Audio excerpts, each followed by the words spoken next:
전 세계에서 연이어 1위를 석권하고 있다는 오징어 게임. 드디어 한국 컨텐츠 사상 최초로 넷플릭스 1위까지 거머쥐었습니다. 넷플릭스가 매년 몇천억을 투자해서 한국 컨텐츠들을 싹 쓸어가고 있다고 하는데요. 이런 K 컨텐츠들을 만드는 제작사들의 주가 역시 최근 몇 년 동안 폭등을 거듭했다고 합니다. 과연 K 컨텐츠에 어떤 일들이 일어나고 있기에 이렇게 난리일까요? 포샤PD와 함께 알아보도록 하겠습니다.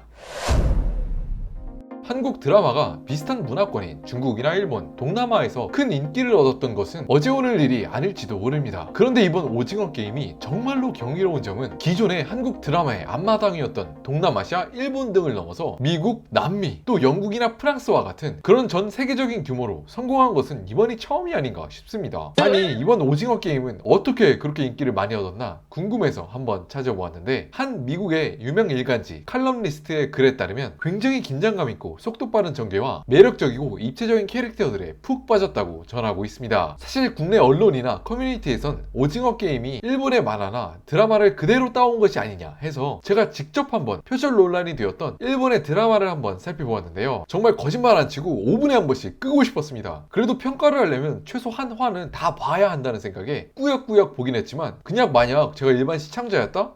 절대 5분 이상 보지 않았을 것 같아요. 지극히 제 개인적인 생각이지만 표절 논란이고 뭐고 이번엔 그냥 한국 오징어 게임이 훨씬 잘 만들고 훨씬 재밌습니다. 사실 최근 들어서 이렇게 오징어 게임처럼 국내의 드라마가 해외에서 엄청나게 큰 성공을 거둔 사례들이 계속해서 나오고 있는데요. 오히려 외국인들보다 우리나라 분들이 더 많이 모르는 사랑의 불시착과 같은 드라마는 일본에서 경이로울 정도의 신드롬을 불러일으켰고, 전혀 그 감성이 아닐 것 같은 미국에서조차 엄청난 호평을 받으며 큰 흥행에 성공했습니다. 한류 열풍이라면 10년, 20년 전에 대장금과 같은 작품도 있었지만, 최근의 한국 작품들은 정말 글로벌적인 성공으로 완전히 그 성공이 저세상을 가고 있는 것 같은데, 이런 일련의 일들이 어떻게 해서 가능했던 것일까요? 우리나라에선 이제 정말 모르는 분이 없으실 것 같은 넷플릭스를 통해서 유료 구독형 스트리밍 서비스가 엄청난 인기를 끌었는데, 이렇게 넷플릭스의 성공을 본 다른 컨텐츠 회사들도 이런 글로벌 OTT 서비스에 참전하기 시작했습니다. 마블이나 스타워즈, 또 디즈니 애니메이션과 같은 프랜차이즈 컨텐츠들을 가진 디즈니 플러스, 말만 들어도 위험찬 왕좌의 게임이나 반지의 제왕 컨텐츠를 가지고 있는 HBO, 이런 둘째가라면 서러워할 엄청난 위상을 가진 컨텐츠들을 가지고 속속히 글로벌 OTT 시장으로 뛰어들었죠. 이렇게 가열차진 경쟁 속에서 기존의 전통 강자였던 넷플릭스는 비장의 칼을 뽑아들었는데요. 이렇게 디즈니나 HBO와 같이 많은 사람들이 이렇게 몇십 년 동안 쌓아온 컨텐츠가 없는 넷플릭스는 앞으로 힘들어지지 않을까 의구심을 제시했는데, 넷플릭스는 이전에 못 가지고 있었다면 앞으로 돈을 왕창 써서 만들어내면 된다는 태도를 보여주었죠. 무려 2020년 한 해 160억, 여기서 원화가 아닙니다,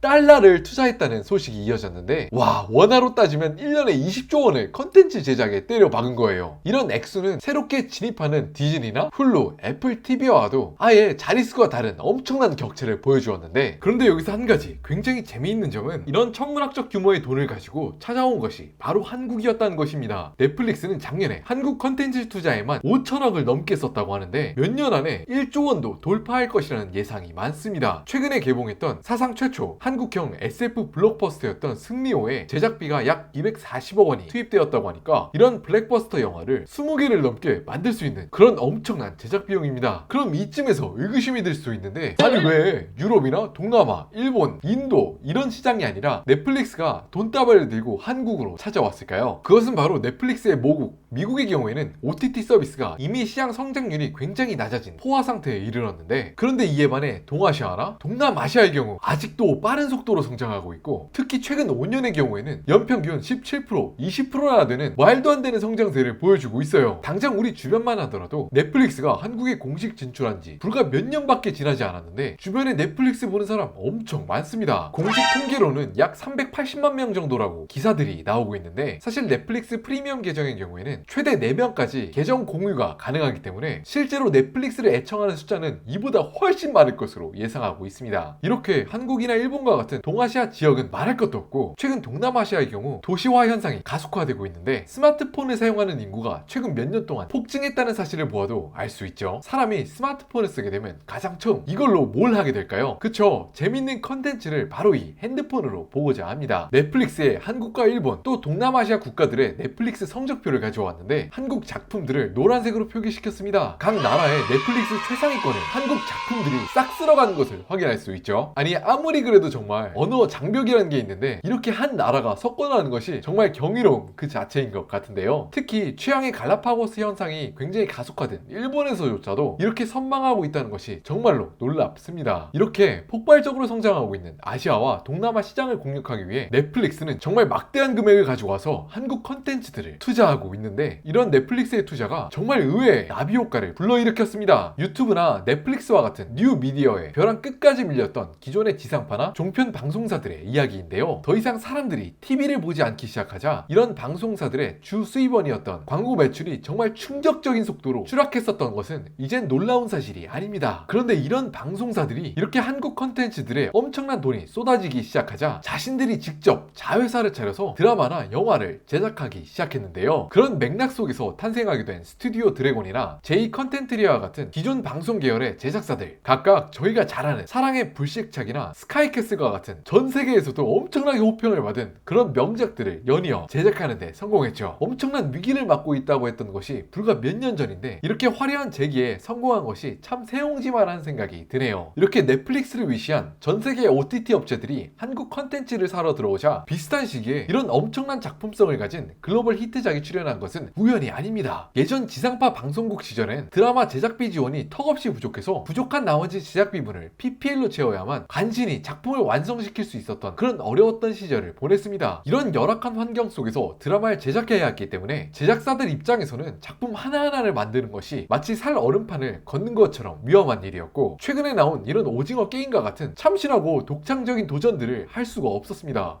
오징어 게임? 각본은 재밌어 보이는데 야 너 이거 해서 실패하면 감당할 수 있겠어? 이 한마디에 제작사 측들은 모두 수그려야 했습니다. 그래서 사람들이 좋아하는 하나의 히트작 공식들이 나오게 되면 최대한 안전운전으로 그 공식을 따라가는 그런 작품들이 연이어 나오기 일쑤였습니다. 그런데 최근에는 한국 컨텐츠 제작사에 이렇게 엄청난 돈들이 투자되기 시작하니까 이렇게 한국 드라마 역사상 처음이란 타이틀을 붙인 작품들이 계속해서 나오고 있죠. 사실 제작사들의 이러한 참신한 도전들이 언제나 성공적이었던 것은 아닙니다. 그런데 반대로 생각을 해보면 실패할 가능성이 있더라도 이렇게 참신한 도전들이 없었더라면 과연 이렇게 글로벌로 성공할 수 있는 그런 엄청난 대작이 나올 수 있었을까요? 저는 개인적으로 아닐 것 같습니다. 정말 요즘엔 한국 컨텐츠들이 글로벌 성공을 거두는 넥스트 레벨로 가고 있다는 생각이 드는데요. 그런데 여기서 한 가지 더 기대가 되는 점은 이렇게 한국 컨텐츠 저변이 확대가 된 데 아주 큰 도움을 주었던 글로벌 OTT 서비스들의 시작이 불과 몇 년밖에 되지 않았다는 점입니다. 넷플릭스를 위시해서 디즈니, 아마존 프라임, 애플 TV까지 아직까지 정식 서비스를 런칭한 지 불과 한국에서는 5년도 채 되지 않았는데 이런 엄청난 일들이 일어나고 있는 것입니다. 한편으로는 저희가 값싼 비용으로 굉장히 재미난 컨텐츠들을 즐길 수 있어서 굉장히 즐거운 마음이 드는 것도 있지만 약 12년 전 이른바 차화정이라 불리는 산업이 우리나라의 핵심 경쟁 성장 동력이 되었던 것처럼 K 컨텐츠가 어쩌면 우리나라의 앞으로의 또 다른 경제 성장 동력이 될지도 모르겠다는 생각이 요즘 드는데 이런 이야기를 농담으로만 들을 수가 없는 것이 벌써 K 컨텐츠와 관련된 직업이 68만 개, 매출은 약 126조 원이라는